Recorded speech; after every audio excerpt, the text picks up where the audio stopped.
find the value of x minus y, அப்புறம் என்ன கொடுத்திருக்காங்க x plus y, x square plus y square.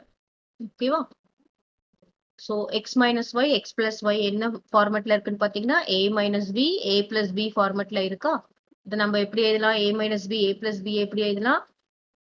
x square minus y square னு எழுதலாமா? a plus b, a minus b நம்ம எப்படி எழுதுறோம்?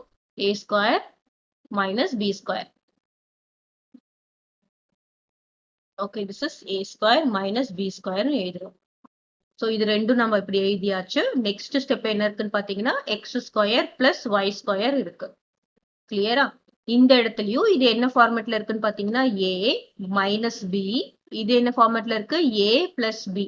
இந்த இடத்துல a is equal to என்னது? x square. b is equal to என்னது? y square. இந்த இடத்துல என்னது? a is equal to இந்த இடத்துல என்னது? x, b is equal to y. கிளியரா? இங்கதான் ஏற்கனவே ஸ்கொயர் இருக்கு, நம்ம இங்கேயும் ஸ்கொயர் போடணும் அப்படின்னு கிடையாது. ஃபார்மேட் என்ன ஃபார்மேட்ல இருக்கு அப்படின்றத முதல்ல நம்ம பார்க்கணும். எதுவும் எந்த ஃபார்மேட்ல இருக்கு? a minus b, a plus b ஃபார்மேட்ல இருக்கு. அது நம்ம எப்படி எழுதுவோம்? a square minus b square அப்படிதானே எழுதுவோம்.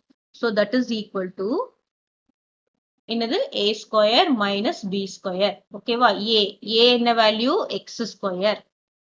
x square அதுக்கு ஸ்கொயர் போடணும். கிளியரா? a ஓட வேல்யூ தான் x ஸ்கொயர். இப்போ a ஸ்கொயர்னா என்ன அர்த்தம்? x எழுதிட்டு அதுக்கப்புறம் ஒரு ஸ்கொயர் போடணும். மைனஸ் b ஓட வேல்யூ இங்க என்னது? y square.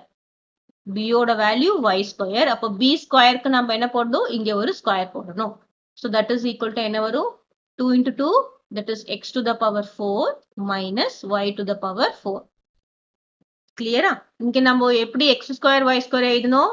ஃபார்முலா அப்படியே a ஓட வேல்யூ x, இங்க x ஸ்கொயருக்கு x ஸ்கொயர் போட்டோம், இங்க b ஓட வேல்யூ y ஸ்கொயர் போட்டுட்டோம். ஆனா இங்க a ஓட வேல்யூவே x ஸ்கொயர், அதனால x square to the square போடணும், அப்புறம் y square whole to the square போடணும். so x to the power 4, y to the power 4, x to the power 4 minus y to the power 4.